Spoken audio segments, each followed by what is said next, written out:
Greetings, viewers. Eric the Car Guy here, back again with another live show where I answer your automotive questions. A few things before we get started. First, thank you for watching. I really enjoy you watching, and I enjoy watching you, even though you're just like a little bitty camera sitting there. But the questions that I'm going to be answering in this show will be taken from the Google Plus event that was posted to my Google Plus page. Any questions that are posted after the event to the Google Plus page won't be answered. Also, if you're watching this on YouTube, I can't see those comments while doing the show, so I'm unable to answer those also. So I won't be answering the YouTube comments either. So you're saying, Eric, what good are you? Well, I get it. So what I have for you is a solution. That's EricTheCarGuy.com. Go there. It's available to you 24/7, 365. There's a welcome video there to tell you about our features that can help you with those automotive issues if I don't get to them in this program or by any other means.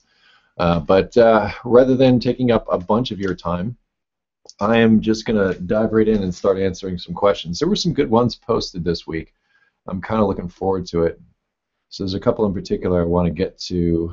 One right off is from John Vickery.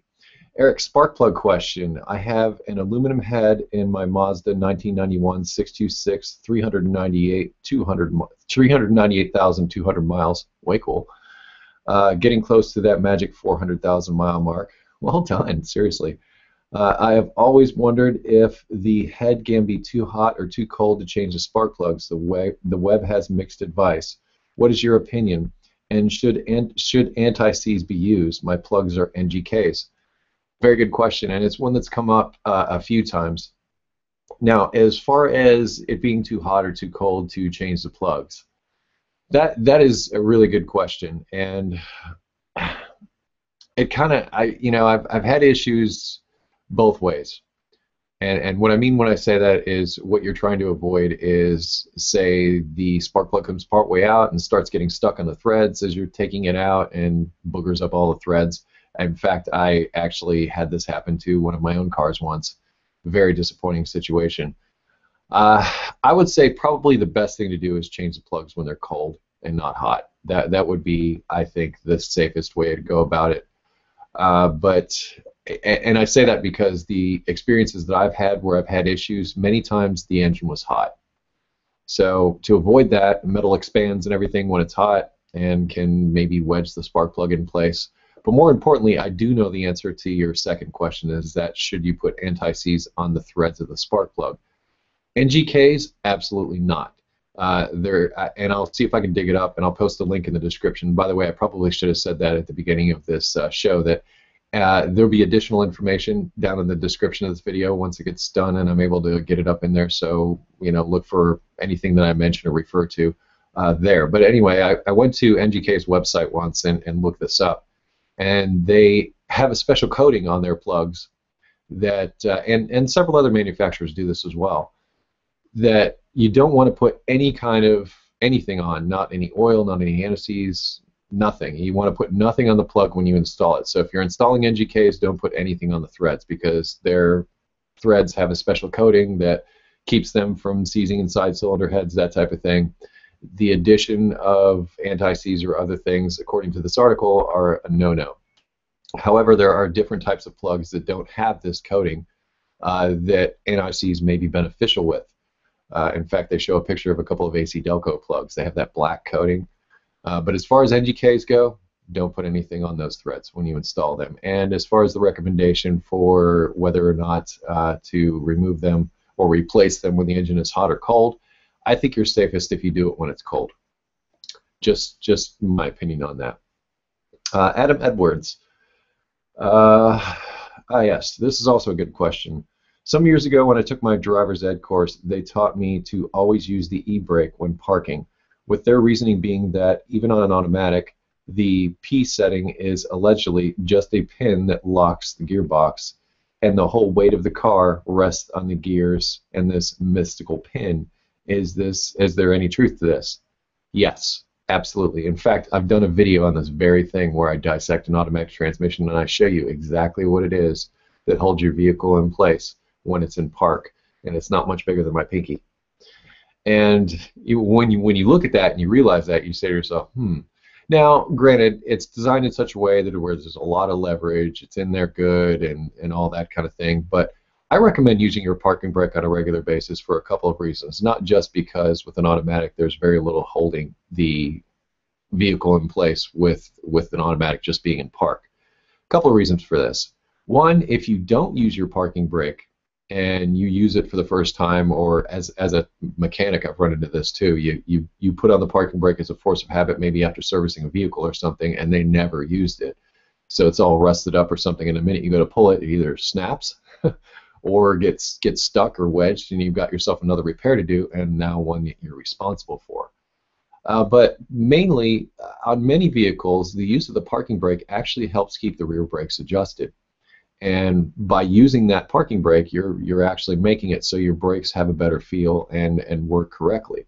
So the use of your parking brake should be something, I think, just as force of habit, not just because there's just a very small piece of metal holding your vehicle in place in the case of an automatic, but because just as a general practice, it's just good to keep those mechanical workings of the parking brake working so that when you go to use it, you can use it. So I've used my parking brake even on my automatics. I just use it out of force of habit. And one of the main reasons is to keep everything moving and to keep everything adjusted correctly. So I would recommend using your parking brake for more than just the reasons you mentioned. Let's see. A real quick one here. John Luce is a whining CVT box at 60K a normality or a sign of slow failure? Thanks. Well, you didn't necessarily list the type of vehicle, but CVT, for those of you not familiar, is continuously variable transmission. So they're automatic transmissions that don't necessarily have gears per se on the inside. In fact, what they have is two different drums and a band that goes around the outside of them. It's either a metal band or sometimes made out of some funky materials. But then one band gets larger and one band gets smaller to change. I don't really want to call it gear ratios because it's not gears. So for those of you who are not familiar, it's a different type of transmission that is becoming more common around these days. I would say anytime you have noise from a transmission, it's cause for concern. So it's definitely something to look into. And in the case of automatics, the first place I go is check fluid level and condition. The fluid level should be good, and make sure the engine's warm, and use whatever manufacturer recommendations they say to check that level. Some engines need to be off, some engines need to be running in park. But always on a level surface. That's also critically important. But another thing to look for is, like, say, air in the system. If you see tiny air bubbles in the fluid, that could indicate a problem. But in the case of a noise, I would wager possibly a bearing issue, something along those lines. How long it lasts, it just depends. It depends on the severity of the noise and what's causing the noise. And based on your question, there's very little to go on. And also, I don't have a great deal of experience inside those transmissions. So I can't say for sure, but I can say that anytime you have noises coming from your automatic transmission, it is cause for concern, and it should be looked into. Moving on. Oh, here's another one. William Brusso. An engine oil flushing solution such as Mower Medic and Clean Flow really worth it if the oil changes have been neglected on a car? So I guess what you're asking is are engine flushing products, are they something that I advise using? I'm going to go off some past experience here. Years ago, I had a car. It was an '84 Thunderbird that wasn't really well maintained. And when you took the oil cap off, you could definitely see that there was a lot of buildup inside that engine due to lack of oil changes and lack of maintenance. So I asked around, and the old school guys were all telling me, run some kerosene through it. And that's exactly what I did. And it worked freaking fantastic, honestly. However, big however, what it did was it took all that gunk and all that gook and sent it down into the oil pan, which in turn, as I was driving along, clogged the pickup tube for the oil pump, and the oil light started coming on, and I just about overheated the engine and killed it. Had to take the oil pan off, dump all the gook and everything out, put it all back together, and then not long after that, I think it developed a rod knock. So the moral of the story is, do those products work? Probably, absolutely. Is it a good idea? Well, on an engine that hasn't been serviced in a very long time, that's all full of that kind of gunk and muck on the inside, in my opinion, the writing's on the wall. It's really not worth investing in something like that. And if you go to remove that gunk, which is probably sealing up oil leaks and also preventing noises and all that other kind of stuff, once you get rid of that, you end up with those noises and those oil leaks that you didn't necessarily have before. So an engine that isn't maintained, in my opinion, isn't worth investing in. For those of you that are all like, hey, I'll just rebuild it, there's a bit more to engine rebuilding than I think a lot of you take into consideration. I'm not saying all of you, but a lot of you, I don't think you take everything into consideration when it comes to rebuilding an engine. It's a precision exercise. It requires some experience. It requires some careful measurements, definitely a torque wrench. If you want that thing to last. Now, you can just slap it together and send it down the road and cross your fingers, and sometimes you're okay. But you know, the people that build engines for a living are really serious about it, and there's a reason for that. There's a reason why people specialize in rebuilding engines and things, because it's not just it's a science and an art in some ways, and I respect the people that do it, and I think you should too. So if you're faced with a situation where you have an engine that needs to be replaced or possibly rebuilt, consider a replacement engine if you want to do it yourself. As far as rebuilding things yourself, heck, you know, we all got to start someplace and learn someplace. So I'm not saying don't attempt to rebuild your engine. And there are instances where, say, you know, an engine is going to be very difficult to find. You're not going to be able to just go out to a salvage yard and find an engine for, you know, that Peugeot or something strange that you might have, or some oddball vehicle. So you're forced to rebuild. But if you do find yourself in that situation and you do want to rebuild it, I say make friends with your machine shop.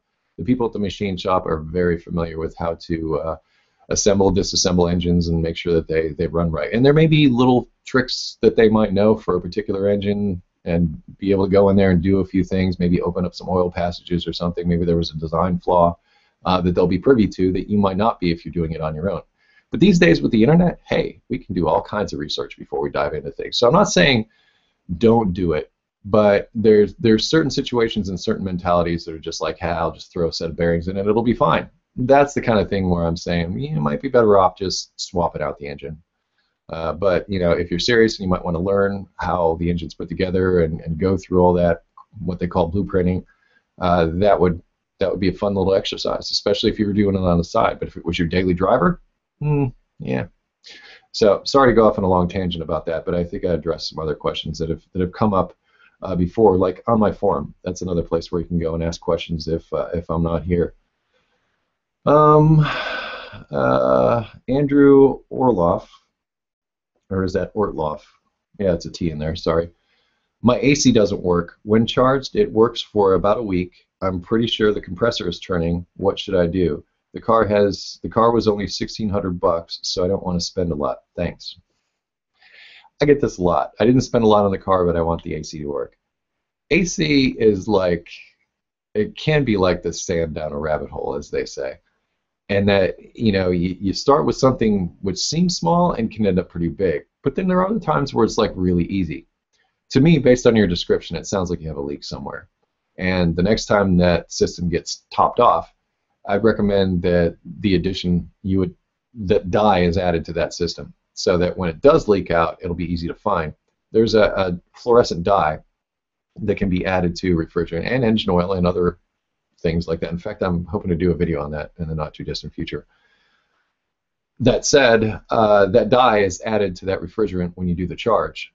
As it leaks out, it leaves a nice fluorescent trail, which you have a special yellow light. Well, that's ultraviolet light, I'm sorry. You have a special ultraviolet light, maybe some yellow glasses, and that stuff stands out big time. You'll be able to find leaks fairly easily with that dye, and it will tell you quite definitively where those leaks are coming from. In fact, that's my preferred method of finding AC leaks.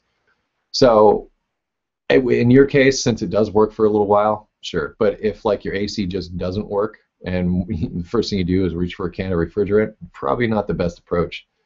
Because there are a lot of things that can cause the AC not to function. Now, of course, you might need to put some refrigerant in to find out if the system can function when it has pressure inside of it. But even some seasoned technicians I've seen struggle with AC work. I've struggled with AC work myself.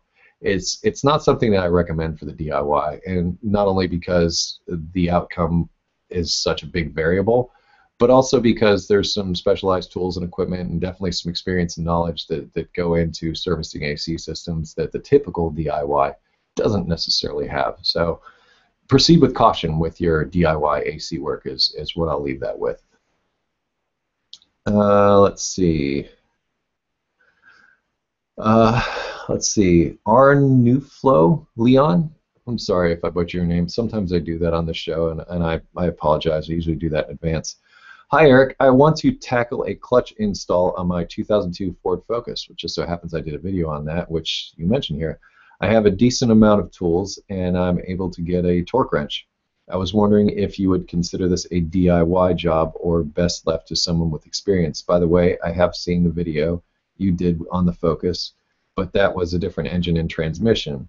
I have the 2-liter Z-Tech motor with the MTX75 manual transmission. What are the difficult parts of doing the clutch replacement on the Focus you did? And thanks for reading. I think clutch jobs are within the realm of DIY. It's really just component replacement, parts replacement. So it's a matter of just staying organized as you remove things from the vehicle and doing your best to work safely, particularly when you're dealing with transmissions. With the one that I did, I had to get that brace to hold the engine in place while I removed the lower subframe so that I could drop the transmission out of there, and that's something you often have to do on newer vehicles. That is the trickiest part.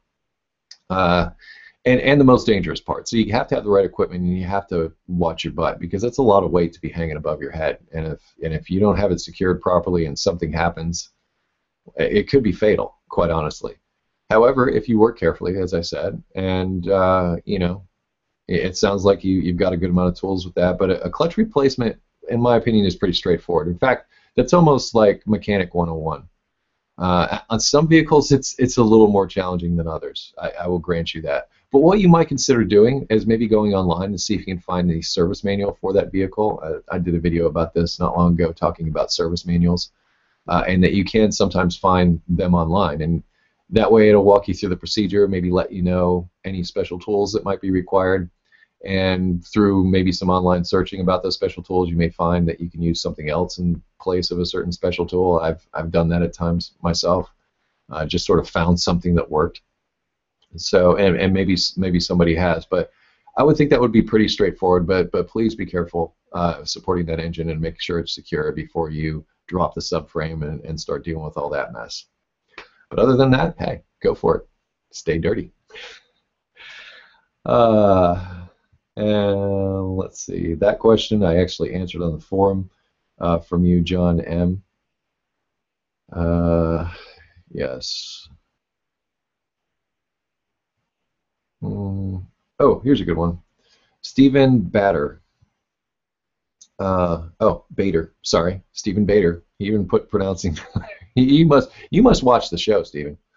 Hey Eric, my tire alignment is bad on my 1997 Ford Mustang. I've seen many DIY videos on front toe adjustments, and I'm wondering how you feel about aligning tires in a home garage is close to effective compared to bringing it to a professional shop where the wheels are aligned with a wheel alignment machine.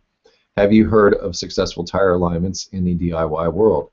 Doing it myself seems just a little risky in terms of extended tire wear, so I thought I'd try to get a few words from an expert. Thanks as always.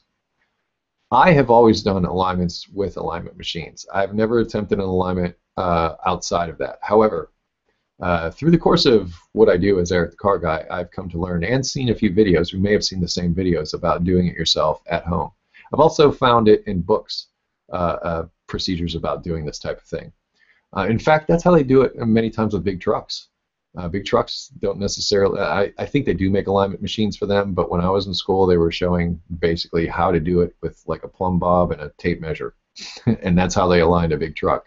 Now, granted, they use different tires and that type of thing, but the principles are the same.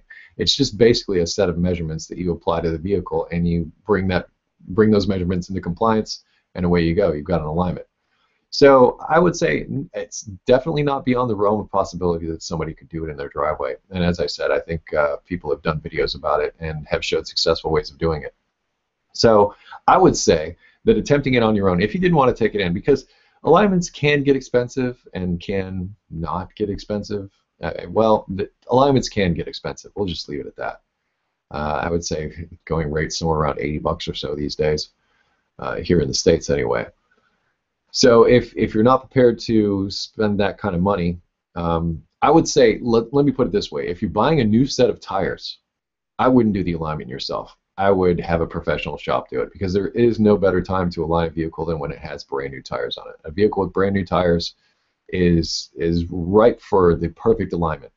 As tires wear and you try to do an alignment on worn tires, it's going to throw off those measurements. I've seen it. And it may throw it off more than you might think. So if you're trying to correct a tire wear issue and those tires are worn to the point where maybe they need to be replaced, I would say try to get that alignment thrown in with those tires. Many times tire shops throw that in as part of the deal because they put warranties on the tires and they want to make sure that pretty much the reset buttons has been hit and everything's good to go. Now, there's a tricky thing about alignments. With, like, say, a safety inspection, you're allowed a certain amount of play in the front suspension with a safety inspection. Not true with an alignment. With an alignment, you want zero movement in any of the suspension and steering components that you have that you're trying to align. Reason being, that play, that slop, will throw off those measurements. Sometimes that little bit can throw things off a whole lot and cause tire wear. So if you have loose suspension components, those need to be addressed. And many times if you go in to get an alignment and they tell you, well, hey, we can't align your car because you've got a loose tie rod end or a bad ball joint or some bushing that's bad, something like that, they need to fix that in order to properly align the vehicle.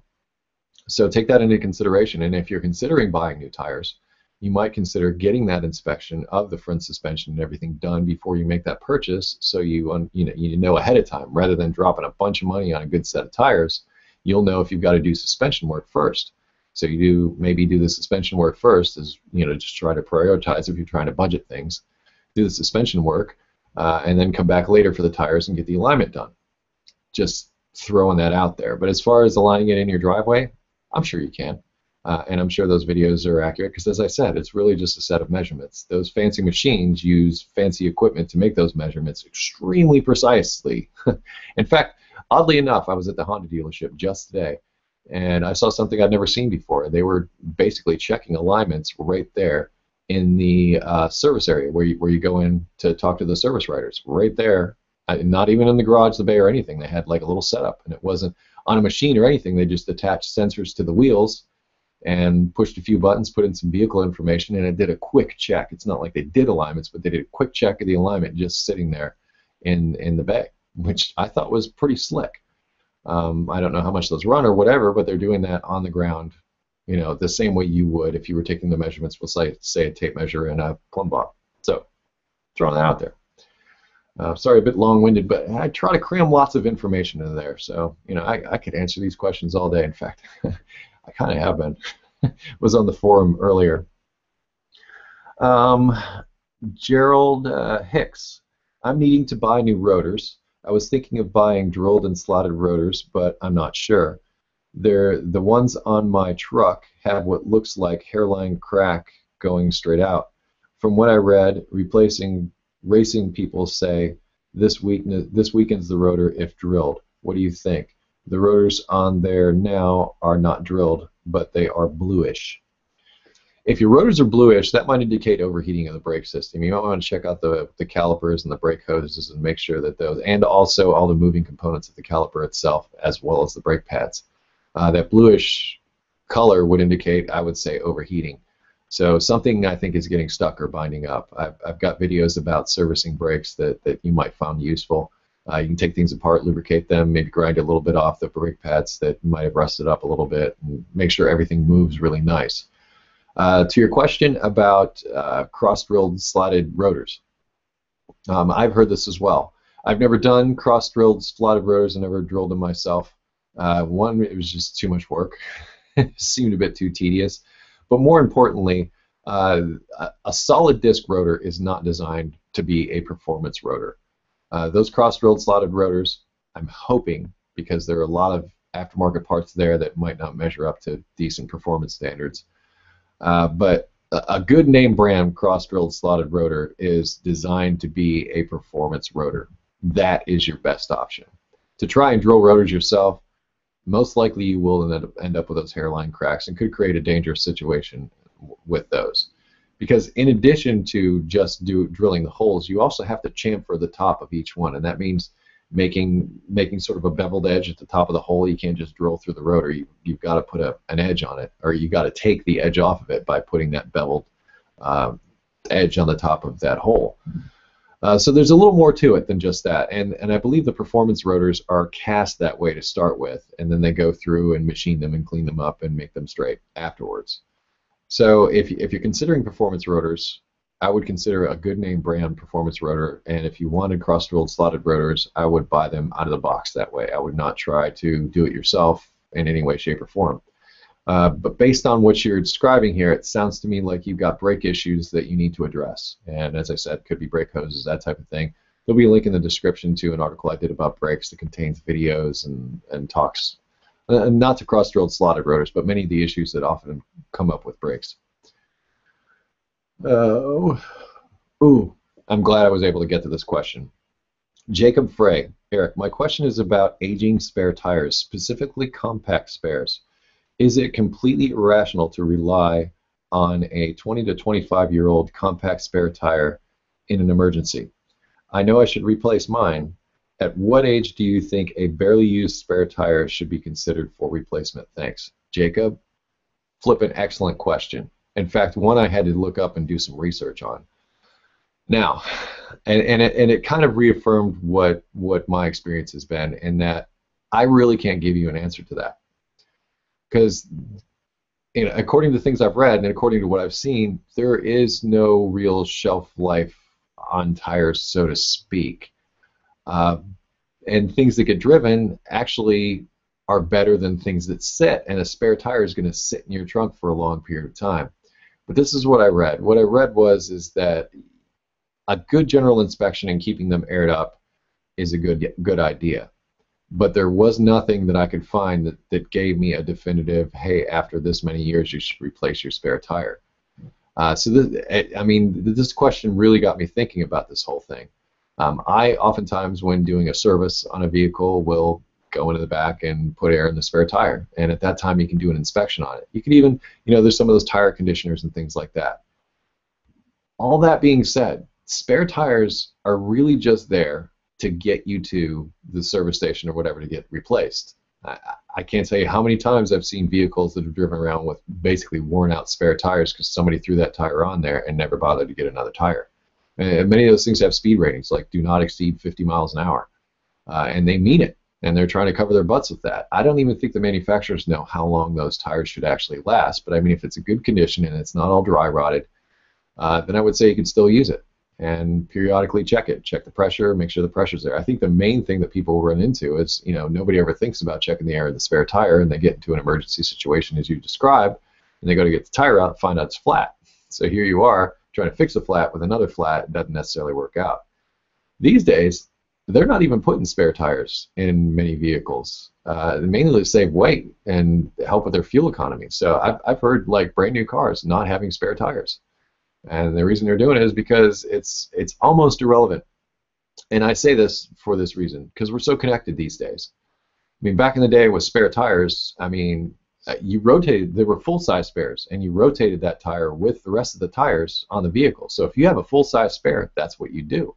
And some SUVs still have full-size spares that you can do this with, and that's what you're supposed to do. You're supposed to rotate the spare into that whole mix there to keep it fresh. But many of those other compact spare tires are buried underneath the trunk or underneath the vehicle somewhere and just never used until that one day that it happens. But getting back to my point about us being so connected these days, I mean, a tow truck is not that far away. Back in the day, it wasn't necessarily like that. I mean, you'd be out on the road someplace in the middle of nowhere, not to say that still doesn't happen, but there aren't too many places without cell phone service. I'll put it this way. I'll throw this in. If you're in an area where you're dealing with something like that, very rural, very remote, definitely keep up on your spare tire. It'll save you. But if you live in like an urban setting, and the chances of you breaking down someplace out in the middle of nowhere is remote, keep an eye on it, keep it aired up. And look for that dry rot, as I said. Try to do that inspection. But Jacob, that is an excellent question, and I wish I could give you a definitive answer on that. But the only thing I could say is keep it aired up And I'll post a link to what I found. I actually found it on TireRack.com where they talked about this. And yes, I misspoke earlier as far as there being a shelf life to tires. There is a shelf life to tires. In fact, there's date codes on the tires themselves. It says when they were manufactured, and if they sit on the shelf for too long and you go to put them on a vehicle, they're not good anymore. I misspoke when I said that. I was really wanting to speak to spare tires and how they're put together, because they're a little bit different. They're smaller. They're different. But as far as how long they last, ooh, I don't know. But I'd want to know now. But keep an eye on it. Air it up when you're doing services, that type of thing. I'm going to try to do one more. Maybe I'll run a little bit long today.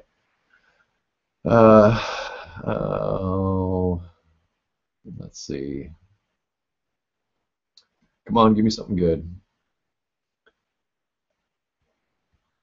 All right, real quick here. Matt Bono.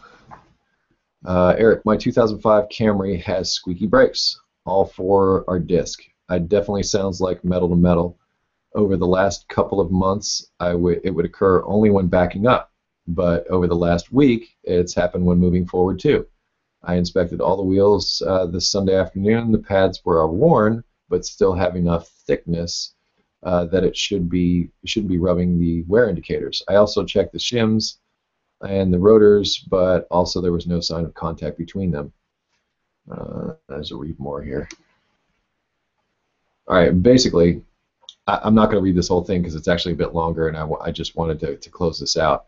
Number one cause of brake noise is often the friction material used after you get new brakes. However, everything you're describing says wear indicators, and this is where I think you might be lacking. I didn't read the whole thing, but if you don't actually open the caliper up and inspect both of the brake pads, you're not inspecting the brakes. The outside pad may look good, but the inside pad may be down to nothing, and the inside pad is normally where the indicators are. And the indicators normally, if installed correctly, make noise when you back up. If they start making noise when you go forward, well, there you go. Then they're really worn out at that point. So I would say to you that a good brake inspection, which I mean open the calipers up, get a look at the brake pads, particularly the inside pad, because that's going to wear more than the outside pad many times, especially if the brakes don't get serviced on a regular basis. I mentioned earlier about a video that I'm going to post in the description about servicing brakes, something that should be done periodically, maybe about every 30,000 miles or so. Make sure everything's moving right, make sure everything is the way it should, no leaks. Just a good idea to clean everything up. Something to do, but I'm going to also throw this out there. It's something that I never did as a technician, and not many technicians do it, but the brake dust that comes off of that stuff is not good for you. So, you know, don't slap pads together and let a whole bunch of dust cloud junk go up into the air and breathe that stuff in. It's not good for you.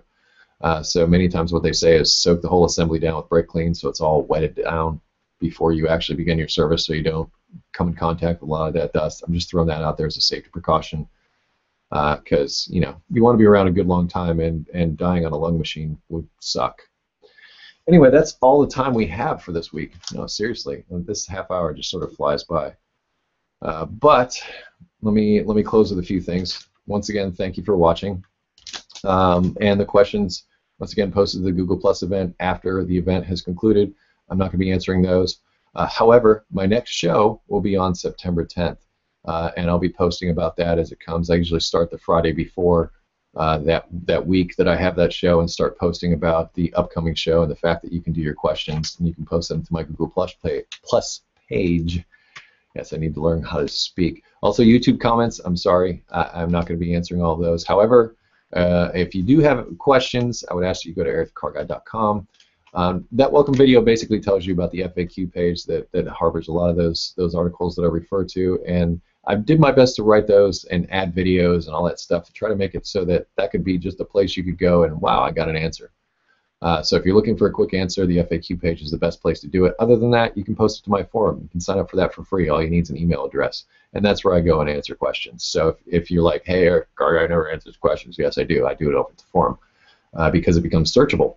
So that's the other thing you can use over there. You can actually search through previous questions that I've answered and possibly get an answer to your question as well. Yes, don't forget to check down in the description for any of the things I mentioned, that type of thing. And once again, the next show will be on September 10th. And, well, I guess that's about it then. we will close how I close all of my videos with, well, before I get to that, you can connect with me socially on Google+, Facebook, and Twitter. I close each of my videos with be safe, have fun, stay dirty, and once again, thanks for watching. See you later.